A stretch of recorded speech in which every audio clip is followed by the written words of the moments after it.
Selamat sore teman-teman. Nah, kali ini aku ingin berbagi tips masakan ala Hom Peng Peng. Nah, kita kali ini akan memasak bawang goreng. Tapi bawang goreng ini kali ini agak spesial ya teman-teman. Mengapa spesial? Karena memanfaatkan dari sisa sayuran yang ada. Oke? Nah, jadi begini teman-teman. Kadang-kala kan kami di keluarga suka membuat jus ya teman-teman. Seringnya tuh aku ya teman-teman, aku suka minum jus wortel. Dan kadang-kadang juga dicampur dengan daun sop. Jadi jus wortel campur daun sop. Dan hasil dari jus ini menghasilkan ampas yang masih basah. Dan itu artinya dalam ampas tersebut masih terkandung nutrisi daripada sayuran tersebut. Jadi kalau ada ampas begini, teman-teman jangan langsung dibuang. Ya, masih bisa digunakan. Dan apabila teman-teman tidak memasaknya langsung di hari itu, ketika teman-teman membuat jus, sebaiknya teman-teman simpan dalam wadah plastik tertutup dan dimasukkan ke dalam kulkas ya, teman-teman. Dan juga kadang-kala aku juga sering membuat susu kedelai ya, teman-teman. Karena aku suka susu kedelai. Biasanya itu aku suka minum di pagi hari sampai dengan siang sebagai pengganti sarapan pagi ya, teman-teman. Aku buat sendiri.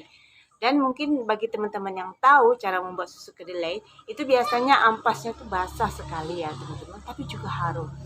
Dan aku berpikir bagaimana caranya menggunakan ampas ini daripada dibuang. Jadi ampas itu aku gunakan kembali untuk tambahan campuran menu masakanku.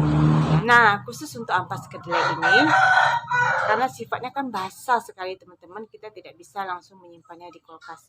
Biasanya kalau aku gongseng dulu teman-teman di kuali kering, digongseng tanpa diberi minyak atau apapun sampai dengan secukup kering ya teman-teman. Tidak perlu terlalu kuning sekali, yang penting dia sifatnya kering. Dan itu sesudah dingin kita bisa letakkan di wadah plastik tertutup dan simpan di kulkas. Dan itu tahan teman-teman, tahan, kita simpan di kulkas sampai dengan seminggu.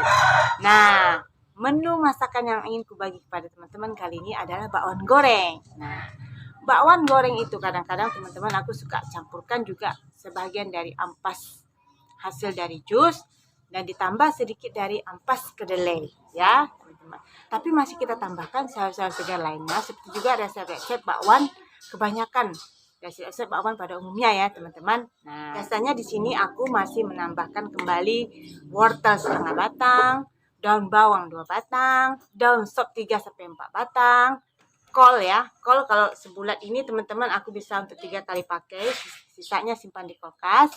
Dan kemudian bawang putih kira-kira 4 siung, 4 sampai 5 siung yang sudah dihaluskan.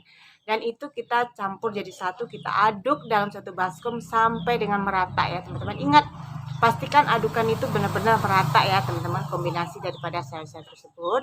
Dan sesudah kita aduk rata, barulah kita masukkan garam, gula ya, seperti pada masakan-masakanku yang lain. Aku tidak pernah menggunakan bumbu penyedap ya teman-teman. Entah itu merek ya, bapak teman-teman tahu ya bumbu penyedap ya, karena menurutku bumbu penyedap itu sifatnya cuma penyedap tapi gizinya nggak ada. Jadi aku memang tidak pernah pakai. Jadi di menu bakwan ini selain kita tambahkan garam, aku juga tambahkan gula ya. Gula itulah bagiku sebagai pengganti bumbu penyedap ya. Nggak, biasanya kalau aku memasak itu aku sifatnya menakar ya teman-teman. Aku tidak punya ukuran khusus. Aku melihat jumlah sayurnya sekian, jadi aku kira-kira masuk garamnya sekian gitu ya. Jadi itu sudah kita masukkan garam, gula, itu kita aduk benar-benar sampai merata ya teman-teman. Sesudah merata, barulah kita masukkan tepung terigu ya. Tepung terigu ini juga takarannya aku juga kira-kira ya teman-teman, karena aku lihat jumlah sayurnya sekian, kira-kira untuk bakwan tepung terigunya cukup sekian. Nah, seperti itu. Sudah masuk tepung terigu, baru kita masukkan tepung beras ya teman-teman. Jadi perbandingan antara tepung terigu dan tepung beras, kalau tepung terigunya 1, tepung berasnya itu 1/4. Kira-kira seperti itu. Dan itu kita aduk rata dulu ya. Jadi benar-benar sudah merata, barulah kita masukkan air yang sudah dimasak sedikit demi sedikit. Jangan gunakan air mentah ya teman-teman. Nah, kita gunakan air yang sudah dimasak. Biasanya aku pakai air minum. Dan kita aduk, dan itu kita lihatlah kekentalan daripada adukan sayur-sayur tersebut ya teman-teman. Sekiranya secukup kental, tidak terlalu cair, tidak terlalu padat seperti itu ya. Jadi kira-kira bisa untuk kita aduk-aduk untuk kita membuat bakwan. Barulah kita didihkan minyak dan kita goreng bakwannya satu persatu. Jadi apa bedanya bakwan ini dengan bakwan yang lain? Ya, bakwan ini teman-teman tetap enak, tetap sehat, tetap berkhasiat karena lebih banyak sayur, lebih banyak serat. Dan yang terpenting memanfaatkan sisa sayur-sayuran yang ada. Jadi kita tidak perlu membuang-buang sisa makanan yang ada. Oke teman-teman, boleh dicoba. Ini rasanya sangat lezat sekali. Demikian tips dari Hom Peng Peng. Salam sehat selalu. See you.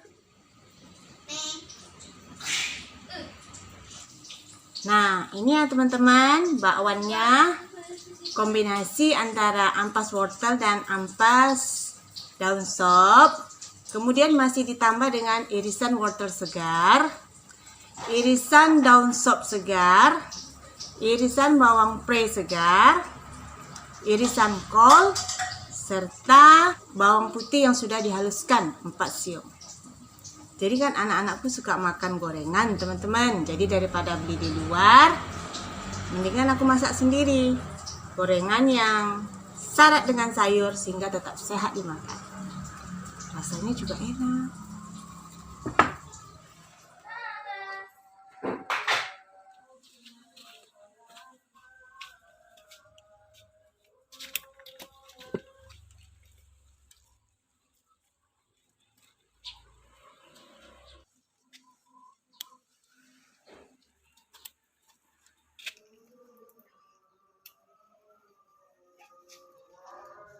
Isi belum, biarin deh.